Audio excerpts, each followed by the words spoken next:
அரிமா வணக்கம். நம்ம வாட்ஸ்அப்பில் அரிமாக்கள் சிலர் வந்து பொன்மொழிகள்லாம் வந்து தினமும் அனுப்புவாங்க. காலை செய்திகள், பொன்மொழிகள் இந்த மாதிரி அனுப்புவாங்க. அதே மாதிரி நாம் எப்படி டைப் பண்ணாமல் சுலபமாக ஏஐ பயன்படுத்தி நாம் ஒரு பொன்மொழியை அனுப்பலாம் அப்படின்றத நாம் இப்போ பார்க்க போகிறோம்.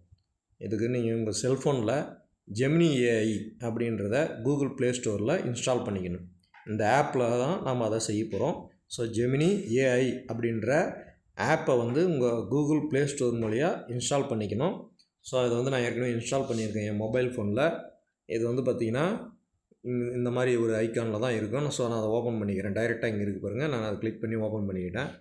ஸோ அது வந்து உங்களுக்கு முதல் முறையாக உள்ளே போகும்போது உங்கள் இமெயிலில் லாகின் பண்ண சொல்லும். ஏற்கனவே உங்கள் செல்ஃபோனில் ஒரு இமெயில் ஐடி இருக்கிறதுனால அதுவே வந்து நீங்கள் எடுத்துக்கும். கூகுளில் லாகின் பண்ண சொன்னீங்கன்னா அதுவே எடுத்துக்கும்.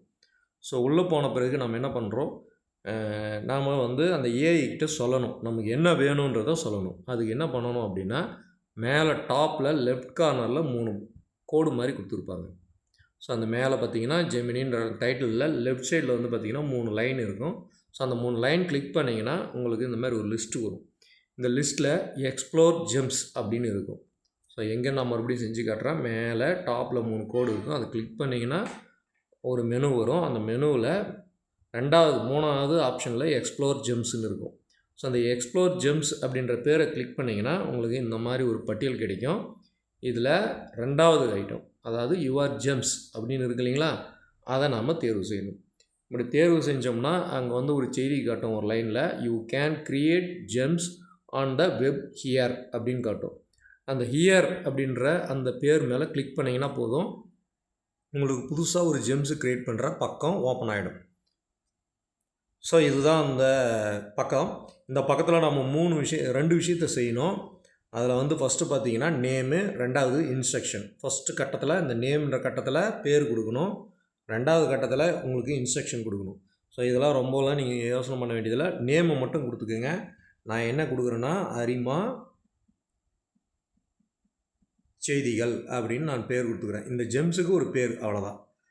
அடுத்து இன்ஸ்ட்ரக்ஷனில் என்ன வரணுன்றதை நான் வந்து ஏற்கனவே டிஸ்கிரிப்ஷனில், இந்த வீடியோ டிஸ்கிரிப்ஷனில் கொடுத்துருக்கேன். நீங்கள் அப்படியே அதை காப்பி பண்ணி பேஸ்ட் பண்ணிக்கலாம்.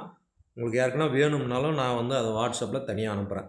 ஸோ அந்த செய்தியை அப்படியே காப்பி பண்ணி இந்த இடத்துல பேஸ்ட் பண்ணணும். எது இன்ஸ்ட்ரக்ஷன்ற பகுதியில் நீங்கள் செட் பண்ணிடணும். இதில் எல்லா விவரமும் அதுலேயே இருக்கும். நீங்கள் எதுவும் மாற்ற வேண்டியதில்லை. தேவையான விவரங்களை மட்டும் மாற்றிக்கிட்டால் போதும். உதாரணத்துக்கு இதில் வந்து பார்த்திங்கன்னா என் பேர் போட்டிருப்பேன், அரிமா முத்துக்குமார்னு இருக்கும். அந்த வாட்ஸ்அப் செய்தியில் உங்கள் பேர் வரணும்னா நீங்கள் முத்துக்குமார்ன்ற அந்த பேரை அழிச்சிட்டு நீங்கள் உங்கள் பேரை டைப் பண்ணிக்கலாம். அதே மாதிரி எங்கெல்லாம் வருதோ, அரிமா முத்துக்குமார்னு எங்கெல்லாம் வருதோ அங்கே அந்த பேர், அந்த ஏற்கனவே இருக்கிற இன்ஸ்ட்ரக்ஷனில் என் பேர் இருக்கும். அதை அழிச்சிட்டு உங்கள் பேரை நீங்கள் டைப் பண்ணிக்கிட்டால் போதும். 3 இடத்துல இருக்கும். ஸோ 3 இடத்துலையும் முத்துக்குமார்ன்றதை மட்டும் அழிச்சிட்டு உங்கள் பேரை டைப் பண்ணிக்கோங்க. டைப் பண்ணிவிட்டு இந்த இன்ஸ்ட்ரக்ஷனை மேலே சேவ் பட்டன், ப்ளூ கலரில் சேவ் பட்டன் இருக்கும் பாருங்கள். மேலே டாப்பில் நம்ம டைட்டில் போட்டோம்னா அந்த டைட்டில் என்ன நேம் கொடுத்தோமோ அந்த நேமில் டாப்பில் வந்துடும். அந்த டாப்பில் வந்ததுக்கு ரைட் சைடில் வந்து பார்த்திங்கன்னா ப்ளூ பட்டன் சேவ்னு இருக்கும். ஸோ அதை கிளிக் பண்ணிவிடுங்க. இவ்வளோ தான் நாம் வந்து செய்ய வேண்டியது, இவ்வளோ தான். ஸோ அந்த அரிமா அந்த இது வரக்கூடிய செய்தியை க்ளோஸ் பண்ணிவிடுங்க. இதையும் க்ளோஸ் பண்ணிவிட்டு வெளியே வந்துடுங்க. இப்போ மறுபடியும் ஜெமினி ஏஐயை ஓப்பன் பண்ணிங்கன்னா இப்படி தான் வரும். உங்கள் இமெயில் ஐடியில் என்ன பேர் செட் பண்ணிங்களோ அந்த பேரை வந்து ஹலோ உங்கள் நேமுன்னு காட்டும். இப்போது நமக்கு அரிமா செய்தி வேணும்னும் போது நம்ம என்ன பண்ணணும்னா, மேலே அந்த 3 பட்டன் இருக்குது இல்லைங்களா, அந்த 3 ஐக்கான் மாதிரி க்ரியேட் பண்ணும். அதை கிளிக் பண்ணி பார்த்தீங்கன்னா நீங்கள் என்ன பேரில் க்ரியேட் பண்ணிங்களோ அந்த ஜெம்ஸ் ஒன்று புதுசாக வந்திருக்கிறத நீங்கள் பார்க்கலாம். ஆன் போட்டு வட்டம் போட்டு காட்டியிருக்கும் பாருங்கள், அரிமா செய்திகள். நான் அந்த பேரில் தான் அதை க்ரியேட் பண்ணேன். ஸோ அது வந்திருக்குது. அதை கிளிக் பண்ணிங்கன்னா போதும், ஏஐ உங்களுக்கான ஏஐயை ஓப்பன் ஆகிடும். ஸோ அந்த கீழே கட்டத்தில் சர்ச் பாக்ஸில் இன்றைய செய்தியை வழங்கு அப்படின்னு நீங்கள் கொடுத்தீங்கன்னா போதும். நான் வந்து அதை என்ட்ரி கொடுக்குறேன். ஸோ நீங்கள் இங்கிலீஷில் கூட டைப் பண்ணலாம். நான் இப்போ தமிழில் டைப் பண்ணி காட்டுறேன் பாருங்கள். ஒரு செய்தி கொடுத்துடுச்சு, அரிமா செய்தின்னு போட்டுட்டு, காலை வணக்கம் நண்பர்களே, தோல்வி என்பது முடிவல்ல அப்படின்னு ஒரு சின்ன ஒரு பழமொழி கீழே வந்து நான் என்ன நேம் செட் பண்ணணும் இதெல்லாம் வந்து நாங்கள் ஏற்கனவே செட் பண்ணியிருக்கேன். இதில் என்ன மாற்றணும் அப்படின்னு நினைக்கிறீங்களோ அதை மட்டும் நீங்கள் அந்த இன்ஸ்ட்ரக்ஷனில் மாற்றிட்டிங்கன்னா போதும். உங்களுக்கு டெய்லியும் இந்த மாதிரி செய்தியை நீங்கள் வந்து ஈஸியாக க்ரியேட் பண்ணிக்கலாம். ஒவ்வொரு நாள் காலையிலையும் இந்த ஜெம்ஸ் ஆன் பண்ணிவிட்டு இப்போ இங்கிலீஷில் வேணும்னா நீங்கள் என்ன பண்ணலாம், இங்கிலீஷ் ஆன் பண்ணிங்கன்னா நான் தமிழில் இருக்குது. கிவ் டுடே மெசேஜ் அப்படின்னு கொடுத்துட்டு நீங்கள் என்ட்ரி பண்ணிங்கன்னா போதும். அதை நான் தமிழில் தான் கொடுக்க சொல்லியிருக்கேன். ஸோ அது நீங்கள் இங்கிலீஷ்லேயே இன்புட் கொடுத்தாலும் அது தமிழில் தான் உங்களுக்கு ஒரு செய்தியை க்ரியேட் பண்ணி கொடுக்கும். ஸோ ஒவ்வொரு நாளும் ஒவ்வொரு செய்தி அது மாறி மாறி வரும். நீங்கள் எதுவுமே கொடுக்க தேவையில்ல.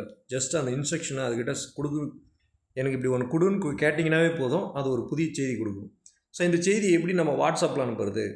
ஒன்றும் இல்லை, அந்த எழுத்து மேலே அழுத்தி பிடிச்சிங்கன்னா ஒரு மெனு வரும். அதில் செலக்ட் டெக்ஸ்ட் லாஸ்ட்டில் கீழேருந்து மேலே இருக்கும் பாருங்க, செலக்ட் டெக்ஸ்ட்டுன்னு இருக்கும். அதை கிளிக் பண்ணிங்கன்னா போதும், அதை தேர்வு செய்கிற இடம் வந்துடும். ஸோ உங்களுக்கு எந்த பகுதி வேணுமோ அதை மட்டும் நீங்கள் என்ன பண்ணலாம், செலக்ட் ஆல்னு கொடுத்துக்கலாம். காப்பி பண்ணிவிடுங்க. செலக்ட் ஆல் கொடுத்துட்டு காப்பி பண்ணிவிட்டு நீங்கள் வாட்ஸ்அப்புக்கு போகணும். வாட்ஸ்அப்பில் யாருக்கு அனுப்புகிறீங்களோ அதை ஓப்பன் பண்ணிக்கோங்க. உதாரணத்துக்கு நான் என்னுடைய இதே நான் ஓப்பன் பண்ணுறேன். அதுக்குள்ளே அந்த மெசேஜ் வழக்கமாக அனுப்புகிறோம் இல்லைங்களா, அங்கே ஒரு 2 செகண்ட் அழுத்தி பிடிச்சிங்கன்னா மேலே இந்த மாதிரி வரும், பேஸ்ட்டுன்னு வரும். இந்த பேஸ்ட் கொடுத்துட்டிங்கன்னா அங்கே காப்பி பண்ண செய்தி அப்படியே இங்கே வந்துடும். ஸோ ஜஸ்ட் இதை வந்து நீங்கள் சென்ட் பண்ணிங்கன்னா போதும், உங்களுக்கு செய்தி அவங்களுக்கு போயிடும். ஸோ இவ்வளோ தான். இது வந்து ரொம்பவும் எளிமையாக நீங்கள் வந்து ஒவ்வொரு நாளும் ஒவ்வொரு செய்தியை வந்து நீங்கள் புத்தகம் பார்த்து டைப் பண்ணணும், அல்லது யாருக்குன்னா வந்ததை நீங்கள் காப்பி பண்ணி பேஸ்ட் பண்ணணும் அப்படின்லாம் இல்லை. ஒவ்வொரு செய்தியும் நீங்கள் தினமுமே க்ரியேட் பண்ணிக்கலாம். ஸோ நான் எதுவுமே பண்ணல. காலை வேணும் எனக்குன்னா காலை சொல்லிவிடும், மாலை வேணும் அப்படின்னா மாலை செய்தி சொல்லிவிட்டு உங்களுக்கு டெக்ஸ்ட் டிசைன் பண்ணி கொடுத்துரும். இதில் அரிமா முத்துக்குமார் பதில் என் பேர் வரணும்னு நீங்கள் விரும்புனீங்கன்னா மறுபடியும் இந்த ஜெம்ஸில் போயினீங்கன்னா அந்த இன்ஸ்ட்ரக்ஷன் இருக்குது, க்ரியேட் பண்ணணும் இல்லைங்களா, அந்த இன்ஸ்ட்ரக்ஷன் பகுதிக்குள்ளே போயிடணும். அங்கே போயிட்டு பார்த்தீங்கன்னா அதில் நான் என் பேர் கொடுத்து வச்சுருப்பேன். நீங்கள் என்ன பண்ணணும்னா உங்கள் பேரை கொடுக்கணும், வேறு ஒன்றும் கிடையாது. ஸோ நான் அந்த செய்தியை நான் கொடுத்துட்றேன் வாட்ஸ்அப்பில். நீங்கள் அதை காப்பி பண்ணி பேஸ்ட் பண்ணும்போதே எங்கெல்லாம் என் பேர் வருதோ அங்கெல்லாம் அதை அழிச்சிட்டு நீங்கள் என்ன பேர் வரணும், என்ன டிசைனில் வரணும் அப்படின்றத அங்கே டைப் பண்ணிக்கணும். ஸோ தமிழில் வேணும்னா தமிழில் டைப் பண்ணிக்கிங்க, இங்கிலீஷில் வேணும்னா இங்கிலீஷ் பண்ணுங்கள். 3 இடத்துல இருக்கும். ஸோ ஃபஸ்ட்டு ஸ்டார்டிங்கில் எங்கே வரணும் அது எடுத்துக்காட்டு ஒன்று கொடுத்துருப்பேன், அங்கே ஒரு இடத்துல 2 எடுத்துக்காட்டில் 2 இடத்துல கொடுத்துருப்பேன். இது எங்கெல்லாம் முத்துக்குமார்னு வருதோ அதை அழிச்சிட்டு நீங்கள் உங்கள் பேரை டைப் பண்ணிங்கன்னா உங்களுக்கு சுலபமாக ஒரு செய்தியை க்ரியேட் பண்ணிக்கலாம். ஸோ டெய்லியும் இந்த மாதிரி ஒரு செய்தியை அது க்ரியேட் பண்ணி கொடுக்கும். நீங்கள் காப்பி மட்டும் பண்ணி வாட்ஸ்அப்பில் ஸ்பெண்ட் பண்ணால் போதும், ஈஸியாக வந்து உங்களுக்கான தின கருத்துக்களை நீங்கள் அனுப்ப முடியும்.